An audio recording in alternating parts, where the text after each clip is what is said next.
पुणे जिल्ह्यातील मुळशी तालुक्यातील पौडगावजवळ दारवली या गावी मराठी शाळेतील सुभेदार होनाजी व नावजी बलकवडे यांच्या एका ऐतिहासिक वाड्याचे अवशेष त्यांच्या पराक्रमाची आजही स्मृती जागवत आहेत।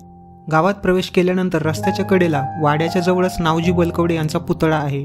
प्रति तानाजी म्हणून ओळख असलेल्या नावजींनी जुलै 1693 साली सिंहगड स्वराज्यात आणला। या बदल्यात त्यांना जवळील सावरगाव, दारवली, मुलखेड ही गावे इनाम म्हणून मिळाली व सप्तसहस्त्री मानही मिळाला।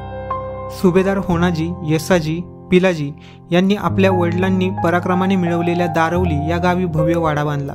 मराठी शाहीत इतिहासात दारवली या गावाचे नाव अजरामर केले।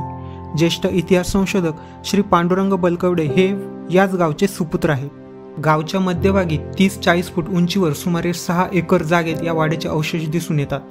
वाड्याचे एक प्रवेशद्वार त्याचा वैभवाचा दिमाग दाखवत भक्कमपणे आजही उभा आहे। 250 वर्षानंतर याचे काम सुस्पष्ट दिसते।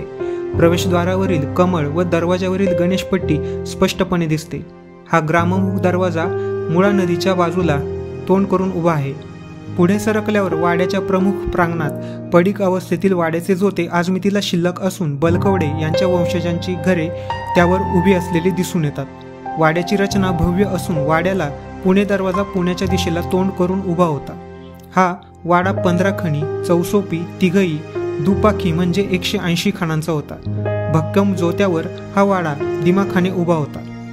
चौकात कारंजे होते। प्रचंड पावसातील या भागात पाणी वाहून जाण्याची व्यवस्थाही होती। वाड्याच्या वरील बाजूस मुख्य एका चौकाजवळ या वाड्याचे सुभेदार होनाजी बलकवडे यांची समाधी आहे। सुभेदार होनाजी बलकवडे हे नावजी बलकवडे यांचे सुपुत्र होय।